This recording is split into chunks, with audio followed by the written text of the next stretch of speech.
The Sheikh says, Sheikh Saleh, that there are 5 reasons.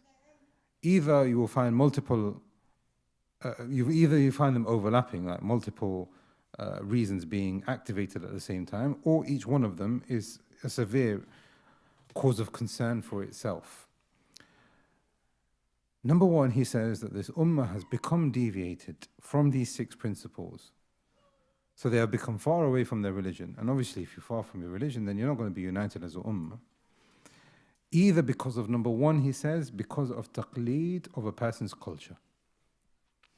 They has given preference over culture and what is acceptance and what is expected over the kitab and the sunnah.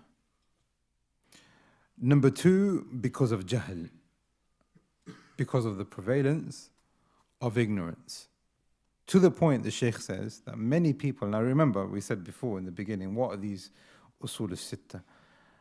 Is it because of how we understand the Quran? Are these 6 principles that he has given us so that we can then understand the Quran? Or is it because these are actual methodological principles in the religion that we can then apply to everything? Is it connected just to ilm? The Shaykh says, because I think there's more of a focus towards understanding the Quran, the Shaykh says, now because of jahl, you will find, now this is going to resonate with everyone. I think we all have come across this, where a person recites the Quran for the purpose of recitation, but not for the purpose of understanding it. Hence, jahl has spread. So the question now is answering itself, which is, the religion has been made clear. Al-yawma akmaltu lakum dinakum. Today the religion is complete. The Quran is preserved. The way that the Messenger of Allah left it. The Sunnah is preserved. The way the Messenger of Allah has left it. How are we then disunited? How is it possible that the Ummah has come in the state that we are in now? Not just disunity, but weakness and far away from the religion.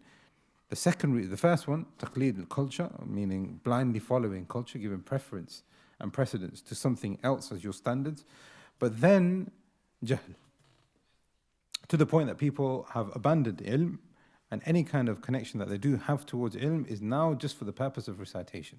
Even worse, for the purpose of beautification. Person recites the Quran, makes it beautiful, tajweed, qira'ah, your heart is trembling. What's he saying? I have no idea. I don't know what he's saying. Allah subhanahu wa ta'ala is telling you something in the Quran, your heart is moving for what reason? There is no practice that's following up. Hence, that person's, perhaps his iman is high.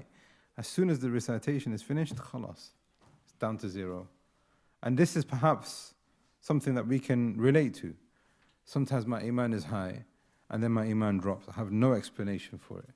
When I come to the masjid, yeah, it's really good. I'm with the brothers and seeking ilm, etc. Go home, something's happened. Is there something wrong with me? Am I possessed? Is the house possessed, etc.? Jahl. Jahl.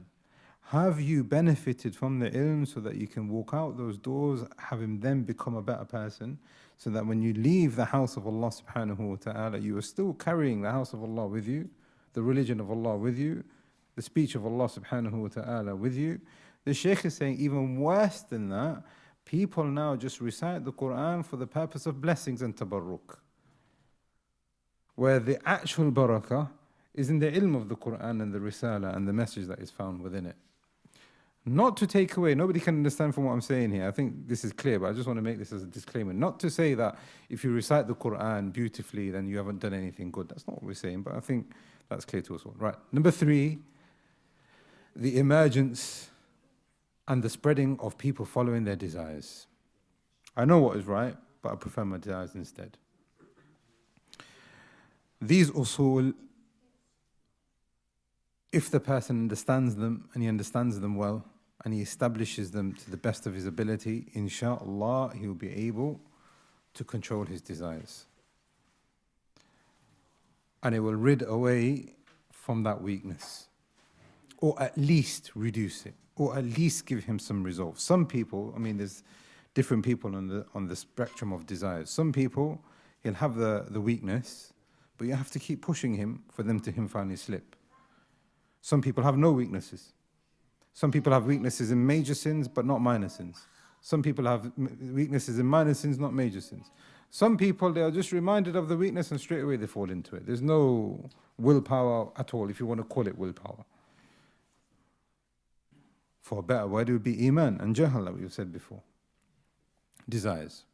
Number 4, and we will see these mentioned in the Usul al-Sittah, the presence of a nifaq in the Muslim ummah. Hypocrisy. People claiming to have the religion, believing in the religion, but internally they don't believe in it. We don't know that. That is known only to Allah. Every single one of our intentions and niyat is only known to Allah. However, an-nifaq, as the ulama have said, has its effects. And it can be seen. And if you were to read Surah Al-Munafiqun, you will see Allah subhanahu wa ta'ala explain some of their characteristics and their attributes. And from the biggest of them, that the ulama of the Salaf warned against, is the lack of ilm and the preference to innovations and opinions over the sunnah of the Messenger of Allah sallallahu alaihi wasallam. And again, I'm not saying anything which is odd or strange. This is not breaking news. How many times do you find a person taking to things like social media, because this is one of the biggest fitan in the world today, taking to social media, taking to, videos that they're coming across, and they will take ilm from that person. They will take their opinions from that person. They will take their aqeedah from that person, despite the fact that person is not quoting the kitab, but it could even be a non-Muslim quite often. So they've given preference to that over the religion and the sunnah of the Messenger of Allah sallallahu alaihi wasallam, and this is a form of deviancy. Now, we're not saying that everybody who does that is a munafiq, but it is definitely a trait of the munafiqun. Because they used to go to Abdullah ibn Ubay ibn Sulul over the Messenger of Allah sallallahu alaihi wasallam. They used to go to him and they used to ask him when the Messenger of Allah sallallahu alaihi wasallam was amongst them.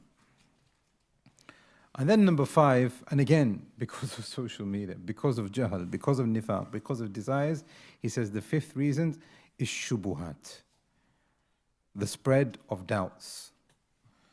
A person says something, that's actually a good question. I don't even know what the answer to that is.